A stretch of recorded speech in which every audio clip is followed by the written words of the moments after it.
Assalamualaikum warahmatullahi wabarakatuh. Halo anak-anak, kembali lagi dengan saya Ibu Elsa. Apa kabar kalian hari ini? Semoga kalian sehat selalu ya. Nah, sebelum kita memulai pembelajaran pada hari ini, mari kita berdoa terlebih dahulu menurut agama dan keyakinan masing-masing. Berdoa dipersilakan. Berdoa dapat dihadiri. Nah, karena pembelajaran sekarang dilaksanakan secara online, Ibu harap kalian dapat menyimak video pembelajaran Ibu dari awal hingga akhir. Nah, sebelum itu, mari kita SBing terlebih dahulu.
Nah, untuk pembelajaran sebelumnya kita kan sudah membahas tentang gelombang bunyi.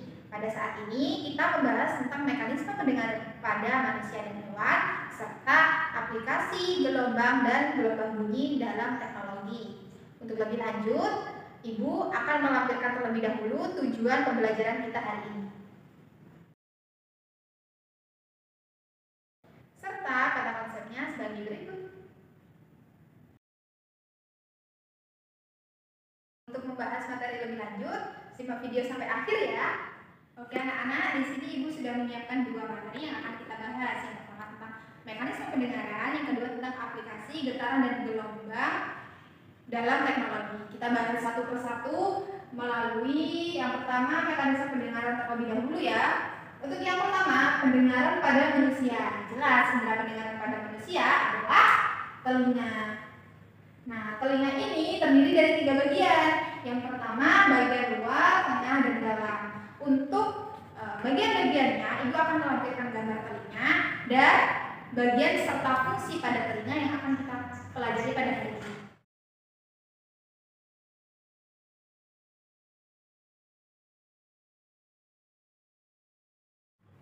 Nah, lanjut tentang mekanisme pendengaran.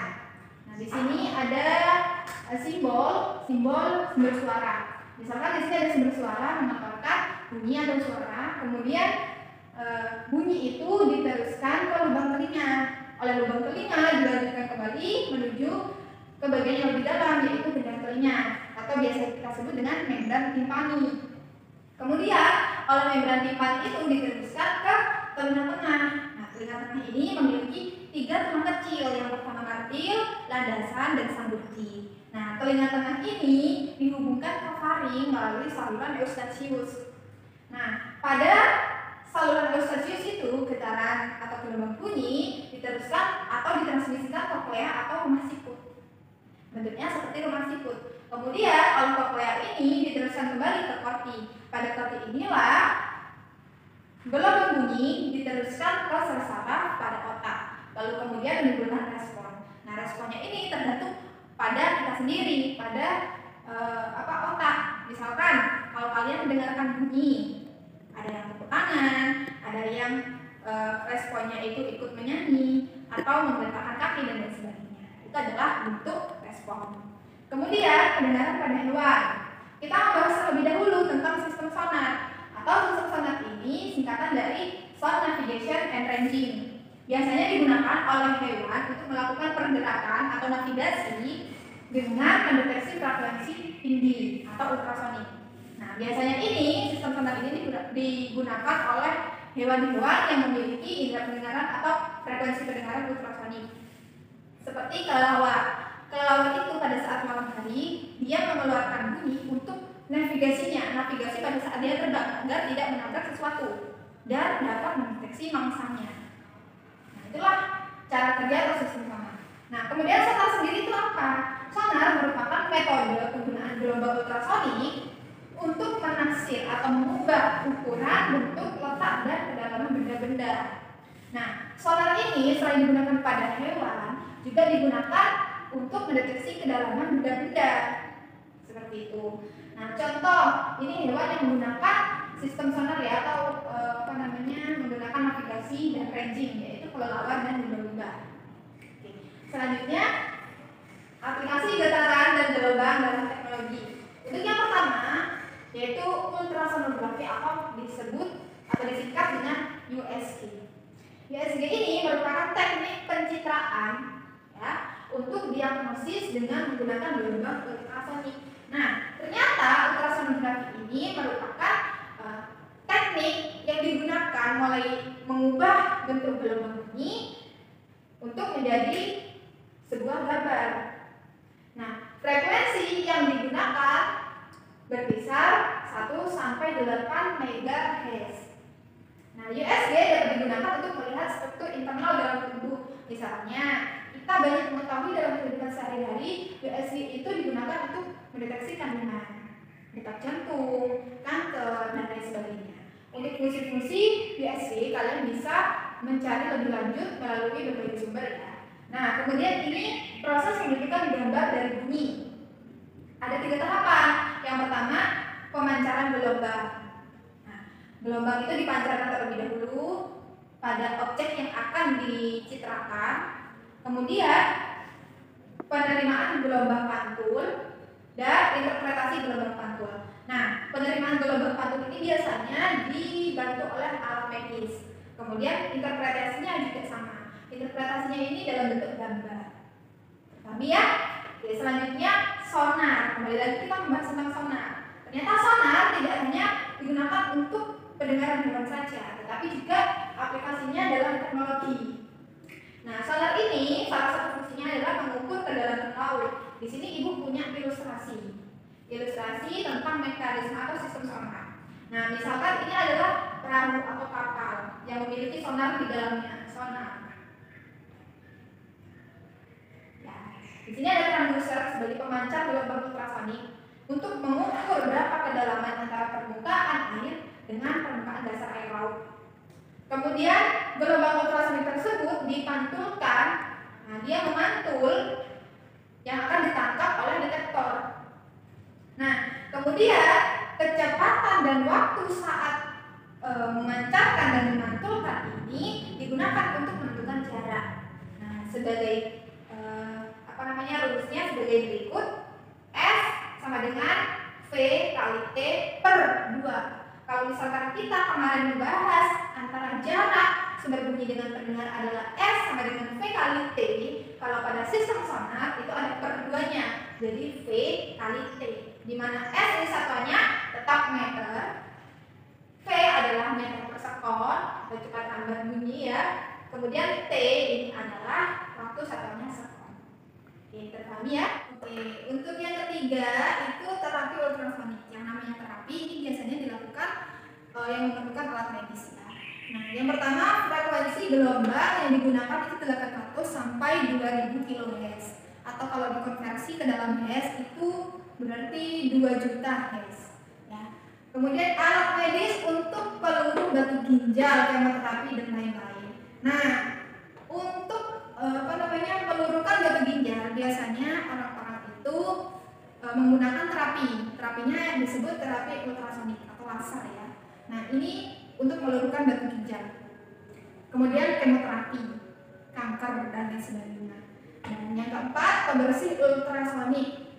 Ya, yang namanya pembersih dia fungsinya untuk membersihkan. Tapi membersihkan apa saja? Yang pertama membersihkan lensa. 2 perhiasan yang biasa kita pakai. Kemudian jam tangan dan alat bedah agar tetap steril. Dan yang kelima, solidifikasi. Solidifikasi ini alatnya disebut sonikator. Alatnya disebut sonikator dengan fungsinya yang pertama meratakan campuran bahan kimia. Kalau misalkan campuran bahan kimia itu susah larut, maka didatakannya menggunakan salinator. Dengan prosesnya disebut solidifikasi. Ya, kemudian fungsi selanjutnya adalah mempercepat ekstraksi minyak pada jaringan tumbuhan dan pemurnian minyak bumi. Dan yang ketiga, merusak dan menonaktifkan material organik. Nah, ini fungsi-fungsi dari solidifikasi atau solikator dapat kalian cari tahu lebih banyak lagi dari berbagai sumber. Untuk yang terakhir, pengujian ultrasonik. Untuk frekuensi yang digunakan 0,1 sampai 15 MHz. Fungsinya untuk menguji kebocoran pada pipa dan mendeteksi ketebalan dan karakteristik kedalaman. Nah, itulah tadi aplikasi getaran dan gelombang dalam teknologi. Sekarang kita lanjut ke contoh soal ya. Nah, di sini Ibu sudah mempunyai contoh soal. Contoh soalnya tentang mengukur kedalaman laut. Yang pertama di sini, dari permukaan air laut, sinyal bunyi dikirim ke dasar laut. Nah, sinyal tersebut diterima kembali setelah 2 sekon. Jika cepat lambat bunyi dalam air adalah 1800 meter per sekon, maka kedalaman laut di tempat itu adalah, kita cari penyelesaiannya terlebih dahulu. Mulai ditulis dari apa yang diketahui. Yang pertama ini ya 12 sekon. Itu adalah variabel waktu. T sama dengan 12 sekon. Jika cepat lambat bunyi berarti V kecil itu adalah 1800 meter per sekon. Ditanya maka kedalaman laut berapa jarak antara permukaannya sampai permukaan dasar, itu kedalamannya ya, berarti itu adalah S. Dijawab. Nah, jangan lupa kalau sistem sonar atau sonar itu rumusnya S sama dengan V dikali T per 2. Ada per 2-nya ya. Kita masukkan satu persatu dari sini. 1800 dikali 12 dibagi 2. Nah, ini kita bagi terlebih dahulu. Ini aja ya dulu ya. Ini 9. Berarti 900. Nah, ini 900 dikali 12. 12 dikali 9 berapa? 108 ya. 108, nolnya pindah. Nah, ini apa? Satuannya meter ya. Jadi kedalaman laut di tempat itu adalah 10.800 meter. Oke, sangat mudah sekali bukan? Dapat terpahami dengan baik ya. Oke, itulah materi kita pada hari ini. Jadi Ibu harap kalian dapat terus mempelajari materi mulai dari awal sampai akhir dengan baik ya. Oke, sebelum Ibu akhiri, Ibu memiliki tugas untuk kalian. Tugasnya ada 2, tapi secara mandiri semua. Yang pertama, meresum poin-poin penting yang sudah Ibu jelaskan. Yang kedua adalah membuat peta konsep atau mind mapping secara mandiri. Silakan kalian desain sekreatif mungkin. Bisa melalui Canva, bisa melalui IPIS, bisa melalui PowerPoint dan lain sebagainya. Pokoknya kalian bisa mengatur sesuai dengan kreativitas masing-masing. Kalian desain sebagus mungkin agar nanti mendapatkan nilai yang bagus. Tapi tetap Ibu akan mengoreksi atau meninjau secara intinya itu adalah kontennya, bukan hanya dari nilai kreativitas kalian sendiri. Oke, terpahami ya? Nah, untuk pengumpulannya, silakan kalian mengumpulkan secara mandiri dalam bentuk PDF di Google Classroom. Oke, sebelum diakhiri, kita executing terlebih dahulu ya. Simak video berikut ini.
harap kalian dapat tetap semangat belajar ya. Untuk pembelajaran selanjutnya, kita akan masuk ke bab baru, yaitu tentang cahaya dan optik. Nah, kalian silakan belajar tentang cahaya dan optik, baca dari berbagai sumber, boleh dari website, boleh dari buku, dan lain sebagainya. Oke, sebelum kita mengakhiri pembelajaran pada hari ini, alangkah baiknya kita berdoa terlebih dahulu menurut agama dan keyakinan masing-masing. Berdoa dipersilakan.